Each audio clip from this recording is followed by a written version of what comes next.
Dawn. The great grandstands of the Indianapolis Motor Speedway stand silent, waiting.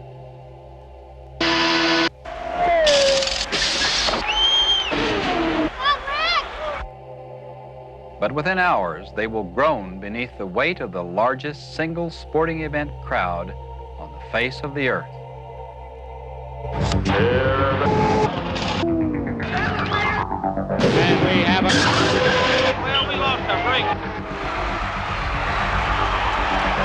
I really can't put it into words what Indianapolis means to me. It was just a myth, you know, there was something totally unreachable. The world knows of Indianapolis, and that's what I want to do, is run good there. The city of Indianapolis prepares all year for this, its most glorious hour. In the preceding weeks, it hosts an endless cavalcade of parades, balls, events, shows, and contests. On race day, marching bands strut their stuff, while movie stars and celebrities bask in the borrowed glamour of this vast celebration of speed and bravery. All the while, deep within the Speedway garage area, the racing teams work feverishly to complete the last crucial tasks. Tasks that can mean the difference between victory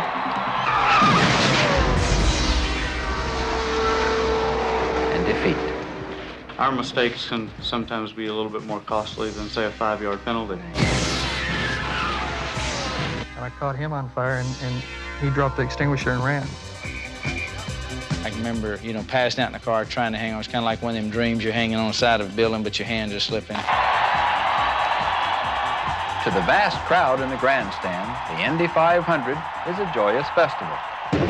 To the racers, it is war.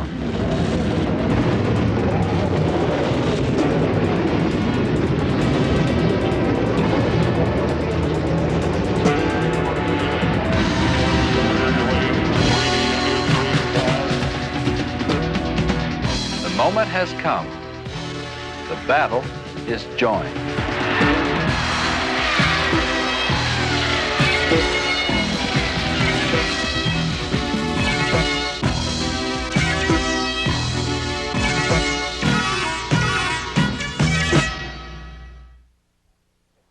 Hi, I'm Johnny Rutherford at the Indianapolis Motor Speedway.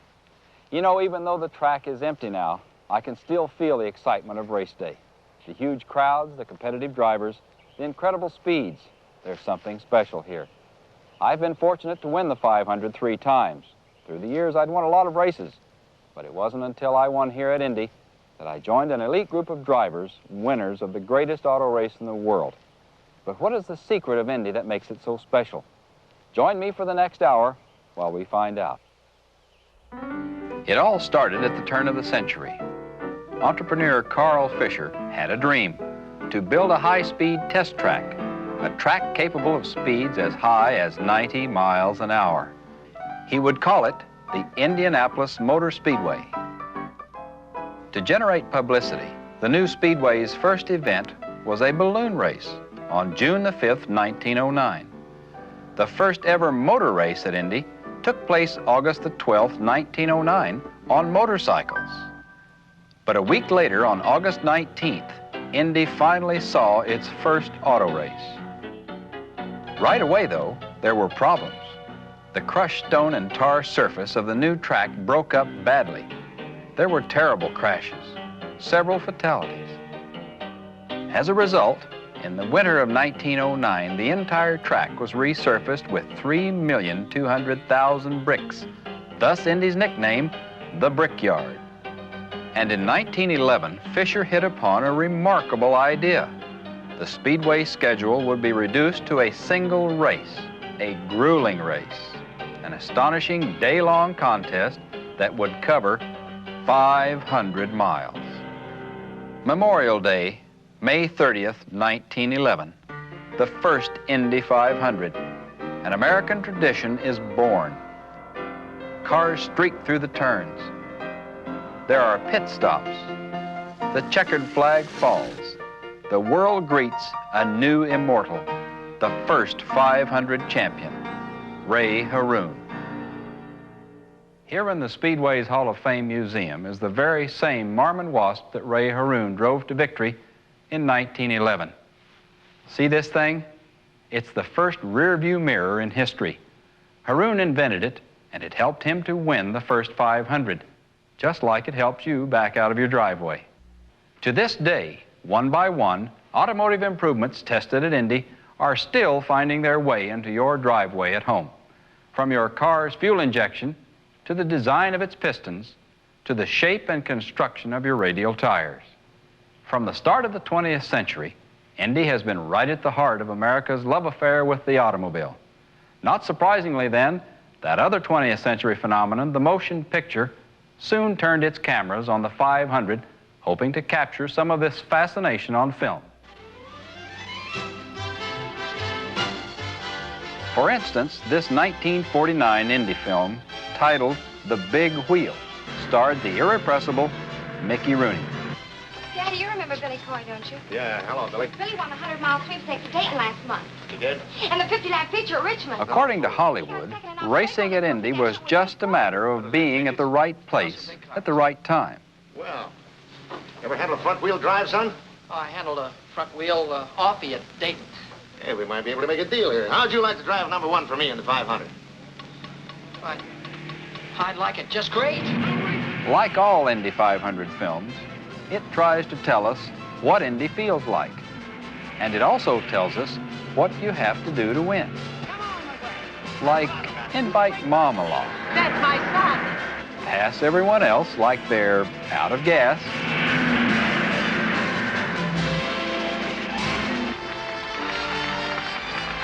And in the best tradition of the American hero, stand next to the girl. Look modest.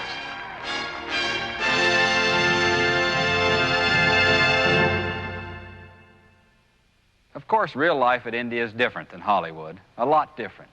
These cars may seem almost quaint sitting here in silence, but each in its own day was one of the fastest, most advanced racing cars a driver could imagine. Take this one, driven by Jimmy Bryant to second place in 1954. In 1963, Parnelli Jones drove this classic front-engine offie to victory. And in 1980, I drove this rear-engine Chaparral, the first winning car to employ aerodynamic ground effects. Compared to these cars, today's Indy cars look like something out of Star Wars. Utilizing state-of-the-art computer design techniques, Yeah, absolutely. engineers locate the modern Indy car's stress points and analyze its overall structural integrity.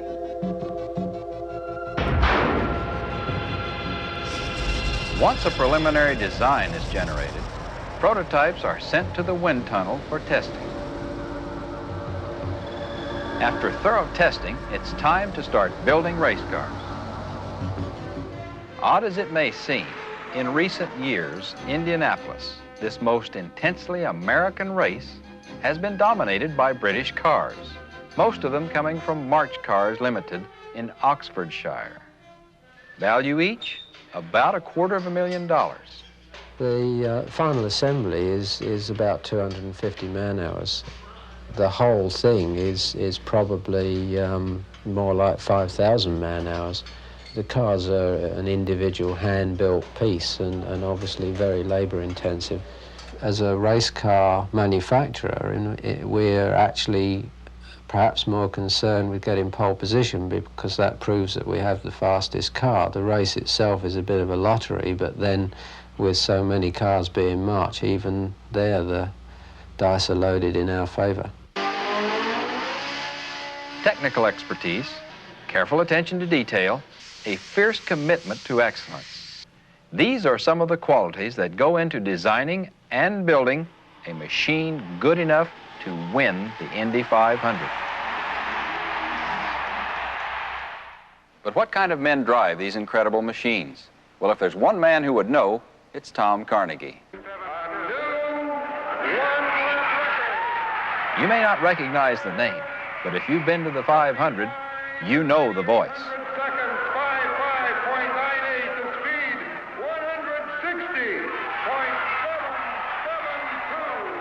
Mr. Indy, the voice of the Indianapolis Motor Speedway. Tom has called every Indy 500 for the past 40 years. He is friend and confidant to every Indy driver. Your third victory, you've tied with your brother Al. He has christened the victors, consoled the vanquished. Tom, all you have to do is get a suntan, the match around the eyes, and you'll be ready. Tom Carnegie has many titles, but at Indy, they all mean one thing: respect. Congratulations. Thank you, Tom. No, I was just joking. Yeah, I've known you too many years. You know all the drivers, don't you, Tom? Yes, young and old, winners and losers, they're all very special to me.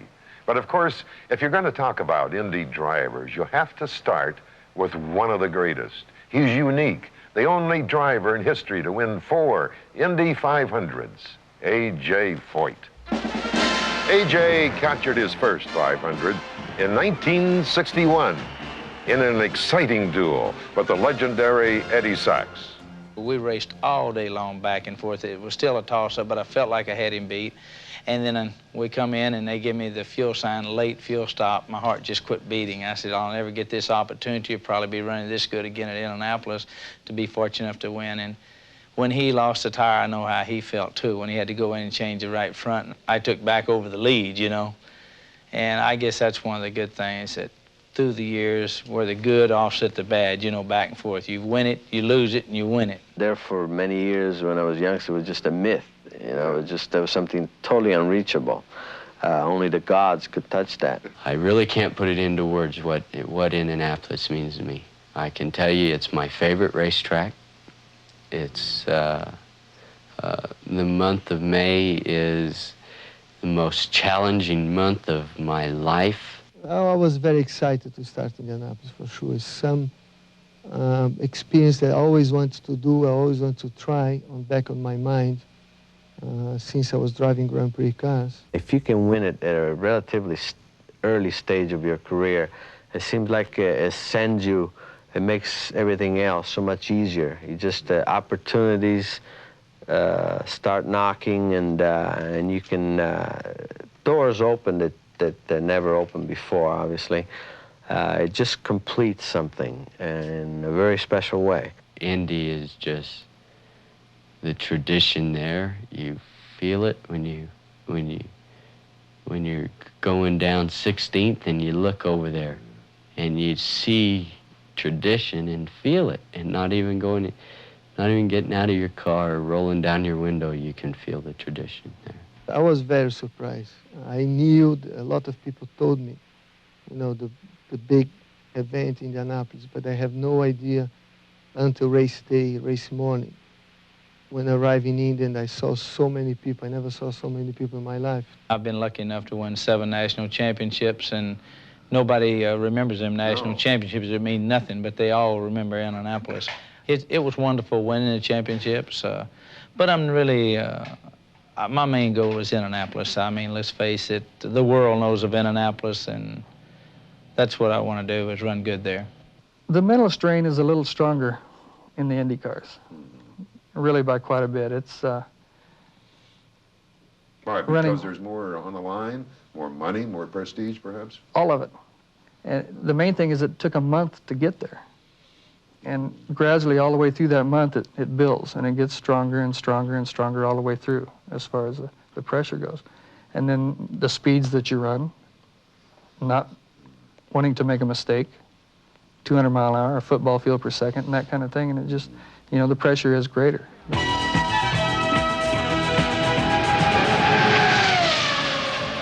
At Indy, speed is everything. The officials study computer readouts to monitor it. Trackside timing units are employed to measure it. And every team checks it for themselves. There is only one question on everyone's mind: how fast are we going? But great speed has its consequences. In milliseconds, it can become disaster.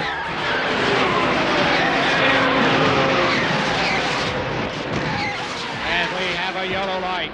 Incredibly, no one was hurt in this '86 practice crash. But if these had been the old-style Indy cars, the drivers would have been badly injured or worse. Before the '70s, Indy cars were built strong. But in a crash, they wouldn't give. Once out of control, they tumbled and careened like a boulder crashing down a hill, with calamitous results to the driver, who absorbed 80% of the impact. The problem with those cars is they were all tubular frames. And it's really hard to squeeze a tube together, or it's hard to stretch one out too far. So whenever you wrecked one of those cars, hit the wall, it was a very, very, very bad wreck, a very sudden stop. And you wouldn't get that in a rear engine car. I mean, all the stuff would collapse and become a little shock absorber. And that really has saved more lives, I think, than any other one single thing. Modern Indy cars are built to protect the driver by absorbing the impact. This means a driver can survive even a catastrophic crash. Hard to believe, driver Tom Sneva suffered only minor injuries. The car takes the beating, not the driver. Building safer cars, cars capable of absorbing these astonishing impacts, requires careful research. Structural engineers replicate crash conditions in the laboratory.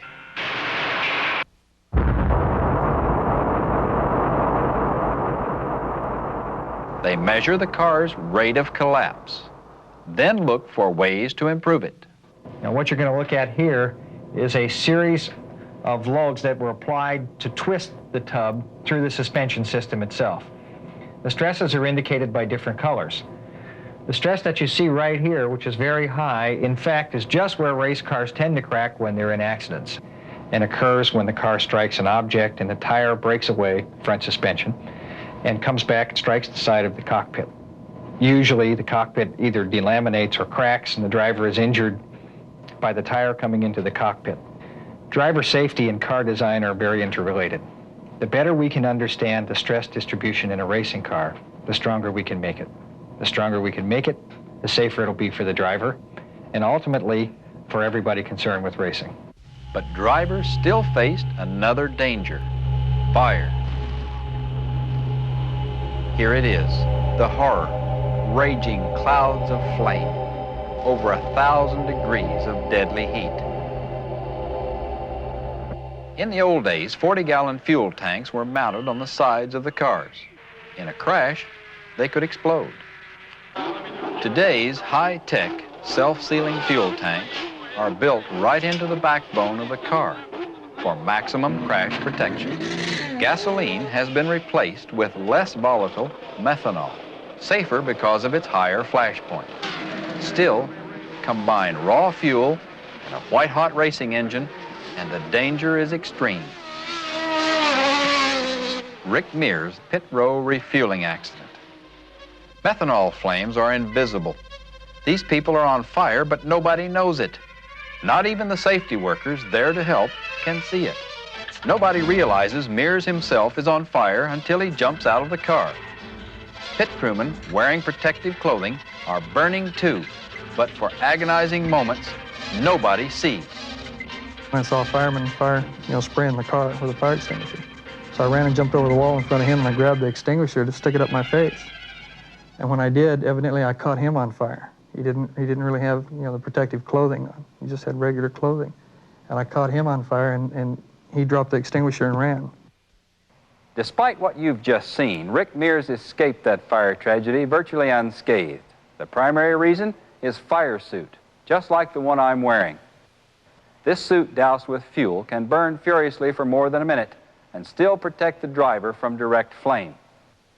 Scientific advances have all but eliminated fire as a danger at Indy. Over the last 75 years, the tradition of Indy has survived because of continuing advances in car and driver safety. But there's another tradition at Indy, a family tradition. Fathers and sons dedicated to a single dream. In politics, it's the Kennedys. In finance, it's the Rockefellers. Here at Indy, it's the Unsers. The Unser gang. Daddy Unser with sons Jerry, Louie, Bobby, and Al. Right from the start, they had racing surrounded. In earlier days, Daddy himself had been a racer. In 1958, eldest son Jerry was the first Unser at Indy. But in 1959, a practice crash took his life. Then brother Louie's career was cut short by multiple sclerosis. He turned to, what else? Building racing engines. But the Unsers had a score to settle with Indy. In 1968, Bobby won the race, the first of his 3 victories. 2 years later, Al also won the first of his 3 victories. Between the 2 of them, they've won Indy an astonishing 6 times, and still it isn't over. Al's son, Al Unser Jr., grew up, quite literally, in a race car. And the first chance he got, he moved up to the real thing. Like all Unsers, racing's in his blood. Since I was a very, very little boy, I had figured out what year I was old enough to race at Indy, which was, I remember counting on my fingers, 1983. And I was very, very fortunate to be able to do that. 3 generations of racing Unsers, and now a 4th, Al Jr.'s young son. Is there just a glimmer in these eyes of checkered flags? Everyone's heard of the Unsers because they've won. But there's another family at the Speedway, a family that's been here even longer, that's sacrificed even more. Yet they've never won. The Bettenhausens. For the racing Bettenhausens, it was an auspicious beginning. Tony Bettenhausen was fast. In fact, on most tracks, he was unbeatable. In 1951, he won 8 of 15 championship races. Yet at Indy, his dreams would go unrealized. He qualified well, set records, yet in the race, there was always bad luck. Then during practice in 1961, Bettenhausen agreed to help an old friend. He tested driver Paul Russo's car. Its suspension broke on the front straightaway with fatal results.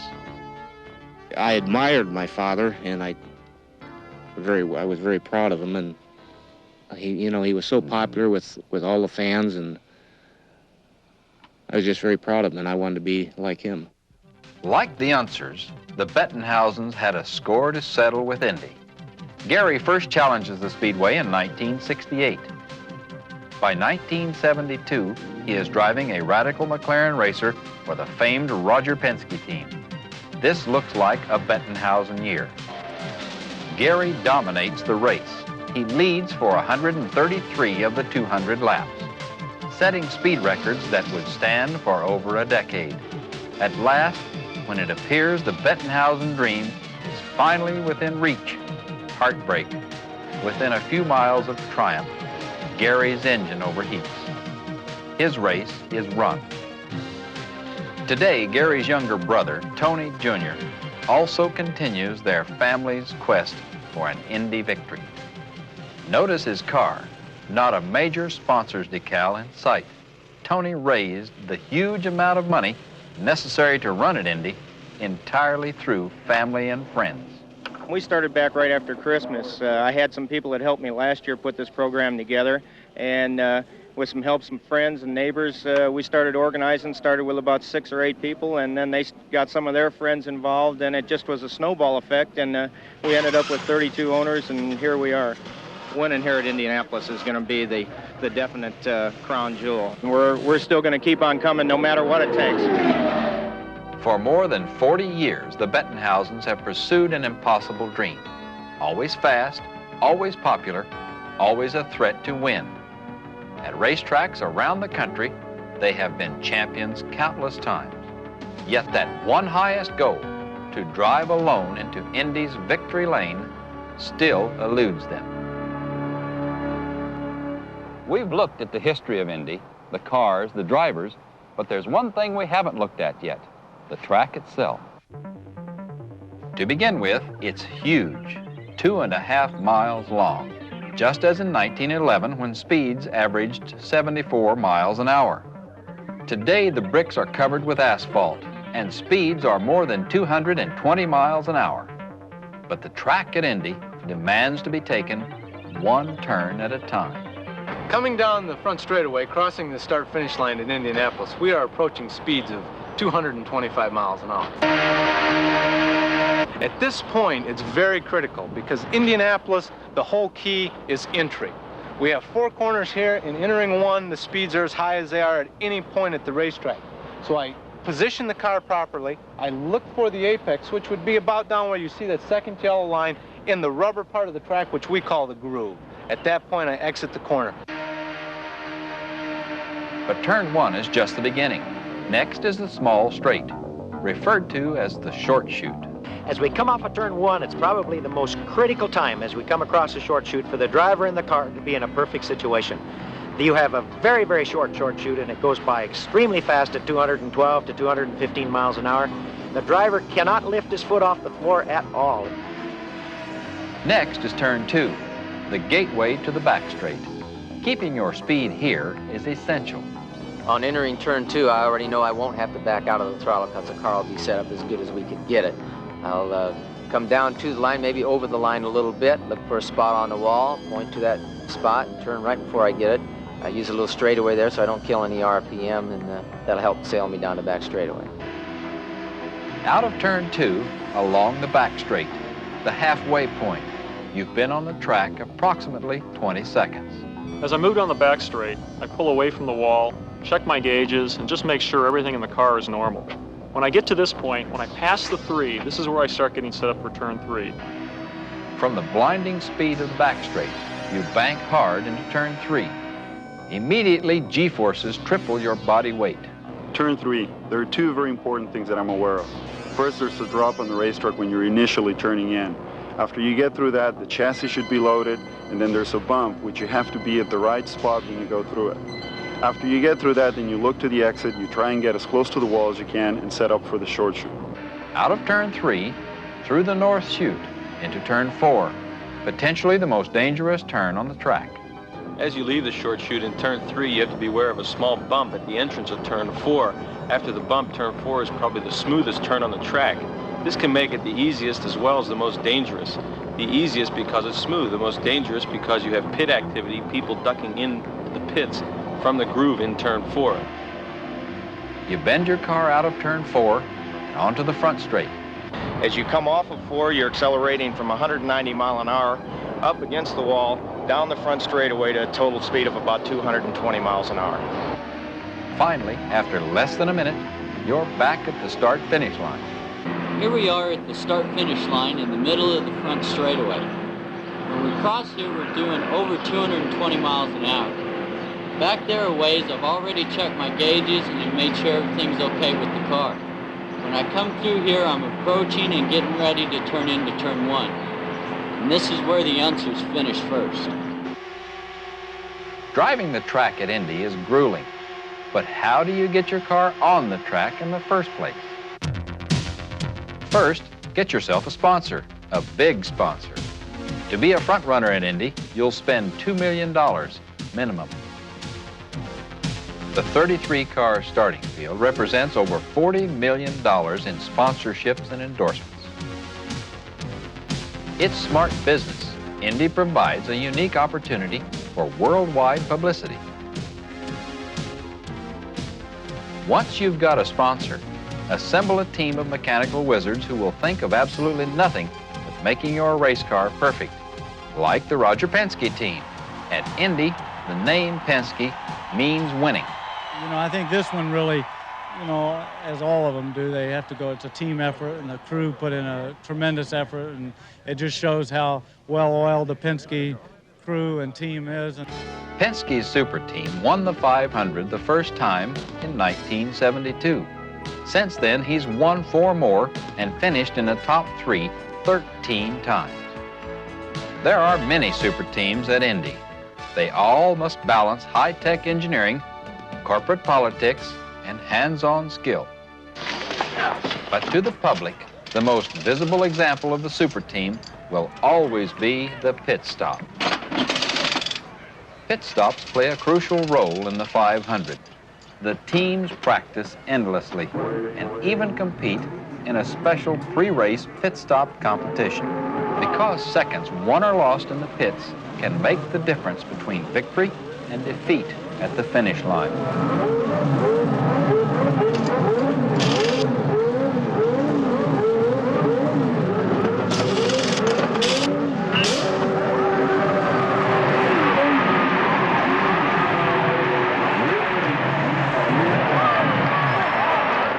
Now, everything you've done for months, every moment you've spent getting a sponsor, building a team, perfecting your car, it's all aimed at this moment, qualifying. Qualify at all, and you're a celebrity. Qualify for the pole position, and you're a national hero. Fail to qualify, and you vanish.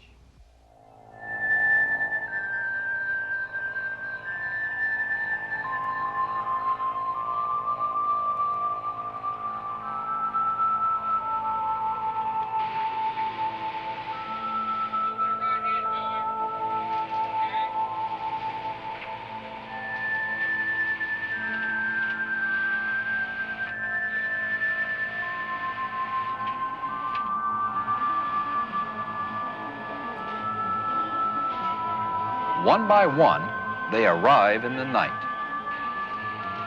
Secret weapons in a war on wheels. Qualifying is the first major battle they'll fight.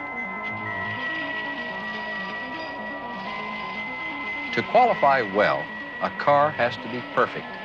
Yet, nobody in Indy knows what perfect means, except faster. In the hours before qualifying, every part is inspected. Top secret modifications are made. And always there is pressure. All will be measured against just one cruel standard: speed. Since the beginning, drivers have stretched the limits of their courage. Year after year, speed has increased. 140 miles an hour, 180 miles an hour, over 200. Speed at Indy, there's never enough. In order to qualify, the driver must complete 4 laps at maximum speed, on the ragged edge of control. They'll do this to perfection or pay the price.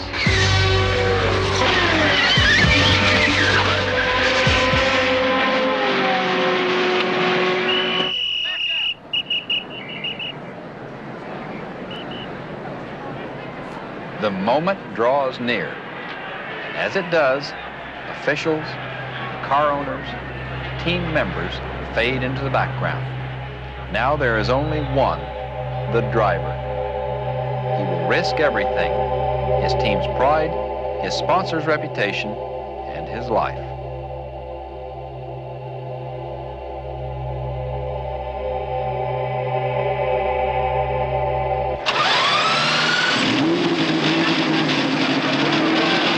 Next up is Rick Mears, 2-time Indy winner.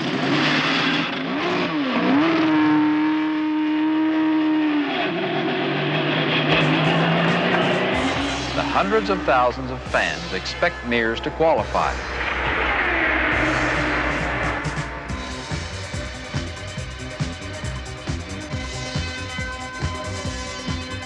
Mears himself expects nothing less than pole position.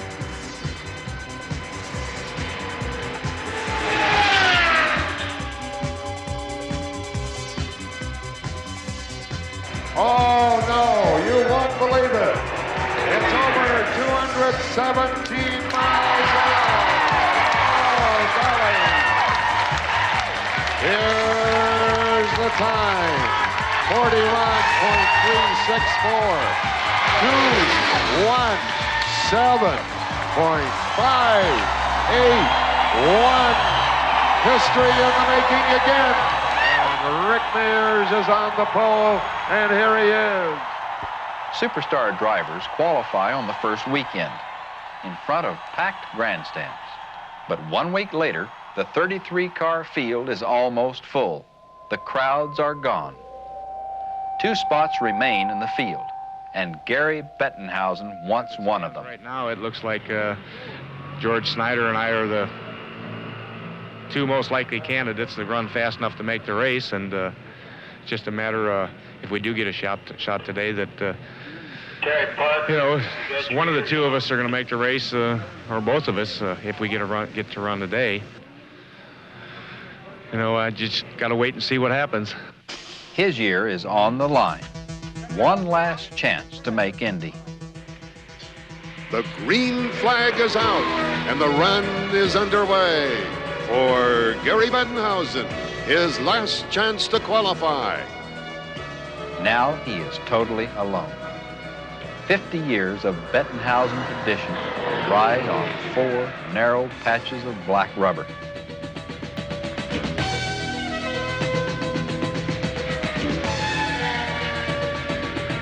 Gary must go faster than he's ever gone before, for this is more than a qualification run. This is a family's honor. Can he make it?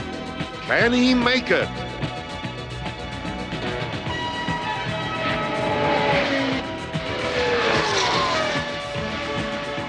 One lap to go. 1 lap to go.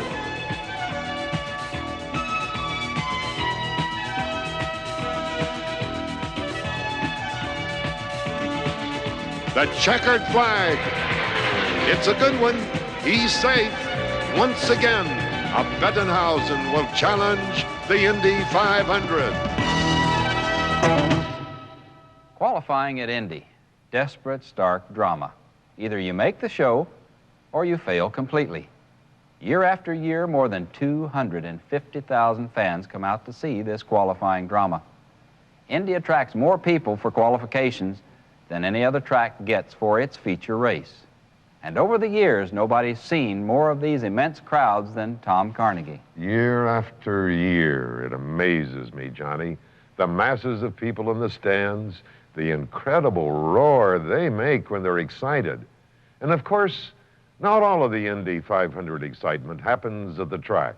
During the month of May, the whole city becomes one huge festival. Hi, I'm Wendy Barth, this year's 500 Festival Queen. The 500 is much more than a race. And good morning, everybody. This is Mike Manahan, and I want to welcome you to the greatest happening in the state of Indiana. During the month of May, the Indy 500 really is more than a race. It's a month-long celebration.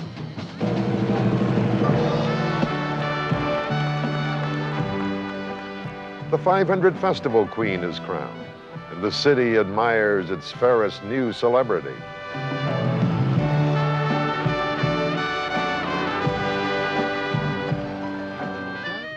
The Queen's Ball follows, a gala event. Great Indy drivers, past and present, drive off the first tee at the Indy 500 Celebrity Golf Tournament with mixed results. We won't even get you 10.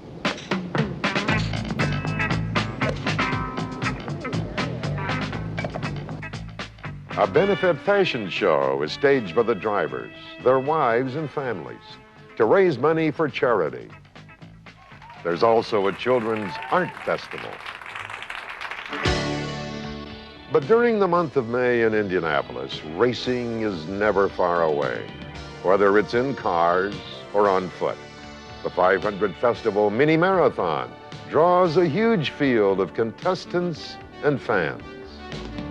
Also during the 500 Festival, there are all manner of banquets and civic gatherings. Each year, the 500 helps to bring the city of Indianapolis closer together. Then, just one day before the great race itself, the city stages the grandest celebration of all, the 500 Festival Parade. Everyone is here. The Queen, her court, national celebrities, the drivers, smiling gladiators. In 24 hours, they'll be locked in the fiercest combat of their lives. Meanwhile, in darkening Gasoline Alley, the final preparations are made. The last searching questions asked. Have we done everything? What did we forget? If something is going to fail tomorrow, can we find it tonight? But no. What's done is done. The die is cast.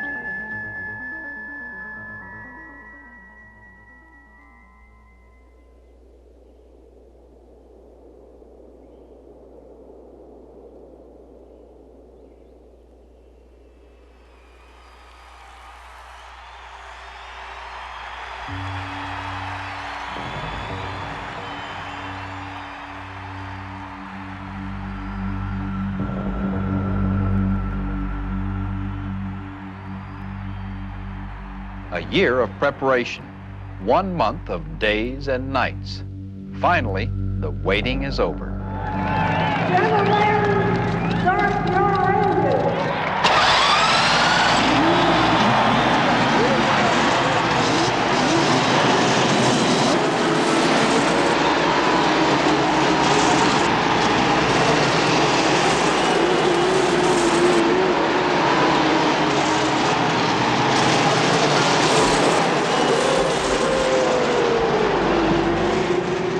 Gradually, they roll off the grid on the pace lap.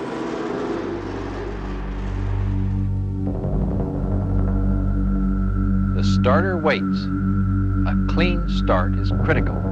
A bad start can be lethal. 1966.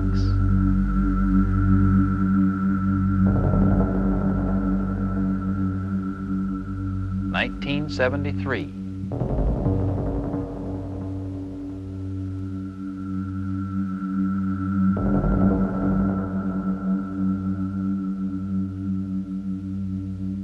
1982.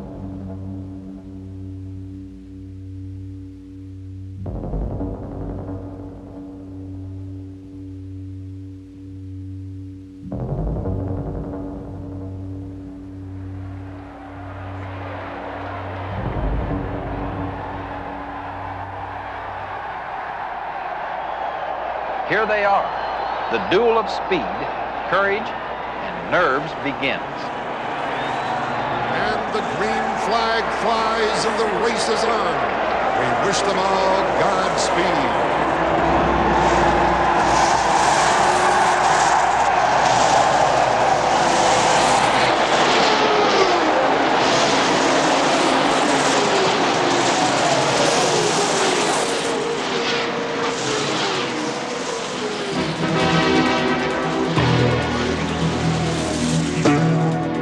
No list of Indy's most exciting races would be complete without the fantastic 1982 duel between Gordon Johncock and Rick Mears.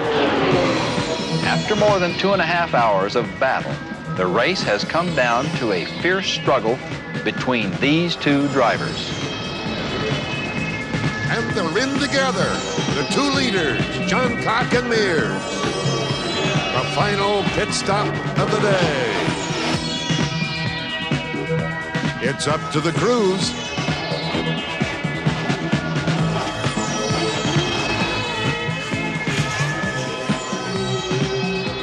First out, Johncock. Mears powers out of the pits. Mears back on the course. Right together on the racetrack. Won a race.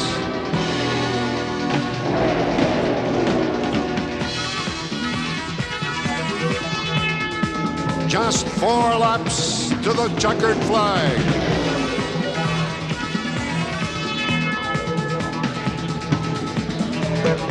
Right together on the racetrack. Here they come. 1 lap to go. It's Mears. Mears, will he get him? Will he get him? Oh, no. Johncock cuts him off in the turn. It's still Johncock. Here they come down the straightaway. Mears trying to get to the inside, but it's Johncock. Johncock, the closest finish in Speedway history.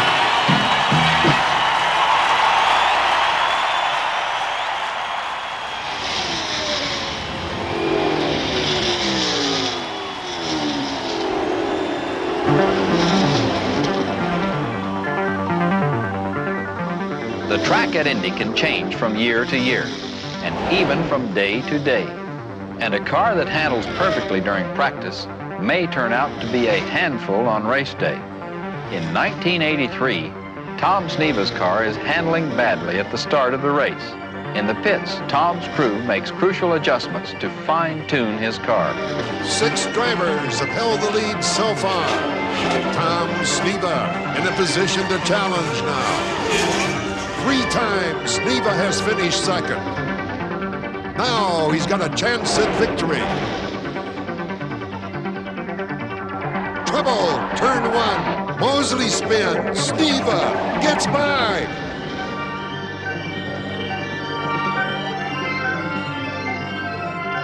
Sneva, a great job of driving, avoids the Mosley crash. Sneva powers after leader Al Unser. Al Unser is leading. Al Unser Jr. tucked in behind his father. The first father-son driving combination in 500 history. It's tough for Sneva to get through. And he makes it. Sneva gets by. Sneva gets by. Tom Sneva's first victory at Indianapolis.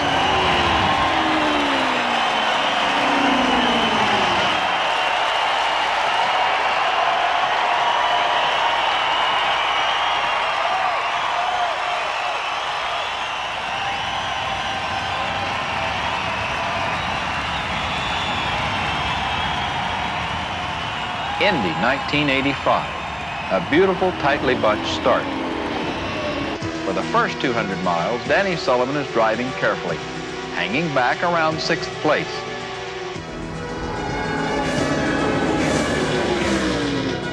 Then at the halfway mark, he makes his move. Mario Andretti holds the lead at 120 laps. But here comes Danny Sullivan. He gets him on the inside. But he spins, a complete spin. Andretti gets by underneath.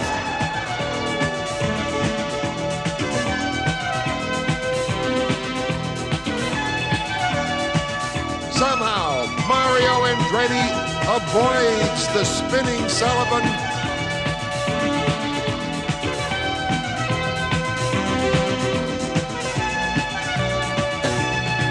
Sullivan's still going.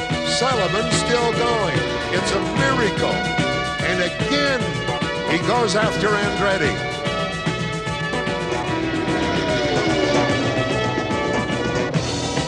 Sullivan a quick stop for new rubber.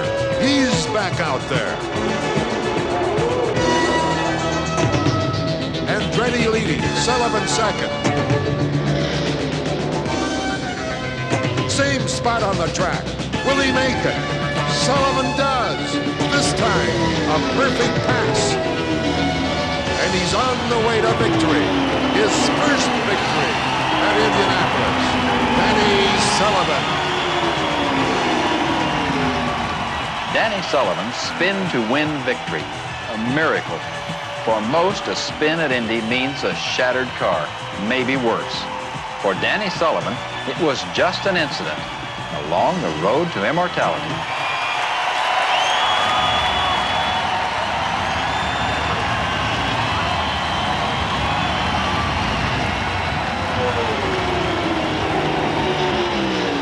(1986). As the race rises to a climax, 3 drivers are in contention. Rick Mears, Bobby Rahal, and Kevin Cogan. The leader is rarely more than 3 seconds ahead. For almost an hour, it's Rick Mears. But there are just 30 miles to go now, and Rahal and Cogan are threatening. Mears in front. A small lead over Bobby Rahal and Kevin Cogan. It's Mears still in control, but here comes Bobby Rahal. On the inside, he's got him. Bobby Rahal goes to the front. Bobby Rahal has taken the lead.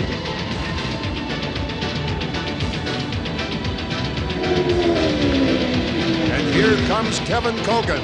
Cogan cuts to the inside, gets Bobby Rahal, and Cogan takes command. Cogan is pulling away.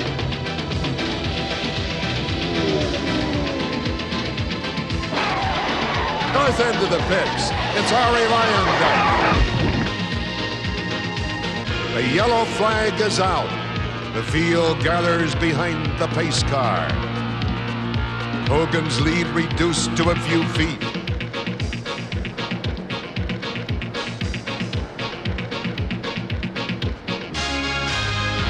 And the green flag back out, 2 laps to go. Rahal gets around him at the restart. Hogan right there after him.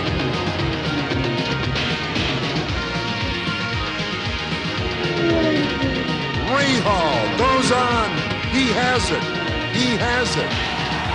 Bobby Rahal. It's Rahal.